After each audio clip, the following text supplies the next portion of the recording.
So mga idol, teksto by teksto tayo sa pag-i-explain ng Bible.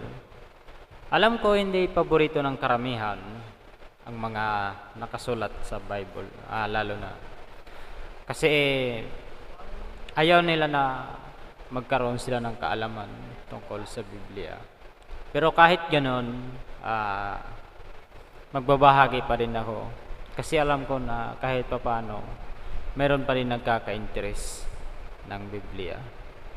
Ayon pa nga sa sulat ni Panginoong Hesus, dalawa na anong tawag doon sa Tagalog, magkumpul sa pamagitan ng kanyang pangalan. Andyan sila sa kanilang andyan siya sa gitna nila nakikinig. So yan mga kaibigan, na hindi man ako masyado marunong sa Tagalog, kaya nga minsan parang nabubulol ako sa pagsasalita.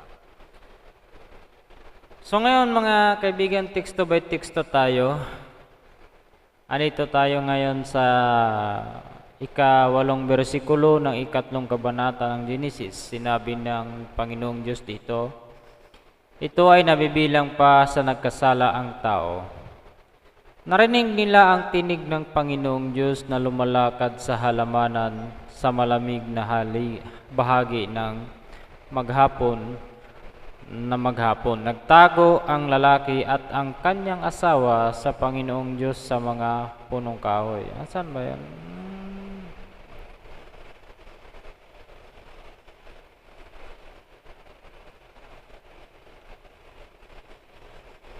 Ayan mga kaibigan,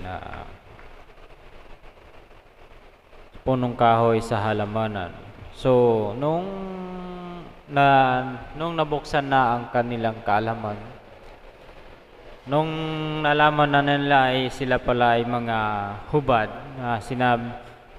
narinig nila ang tinig ng Panginoong Diyos na lumalakad sa halamanan sa malamig na bahagi ng maghapon. Nagtago ang lalaki at ang kanyang asawa sa Panginoong Diyos sa mga punong kahoy sa halamanan. So bakit ba sila nagtago mga idol?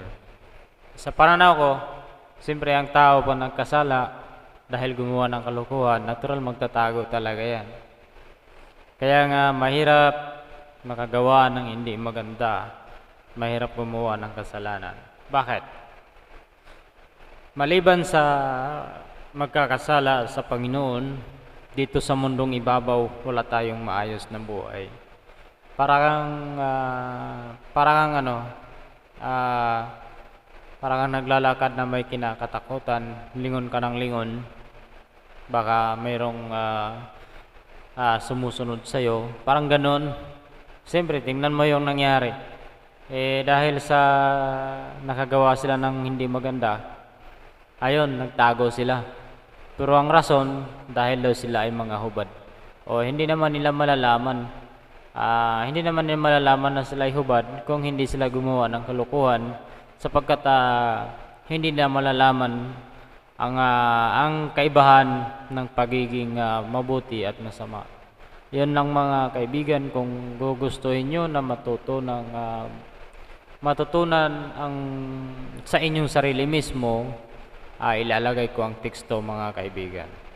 So ito ay mababasa sa 3 kabanata ng Genesis, 8 bersikulo. Yun lang mga kaibigan. God bless.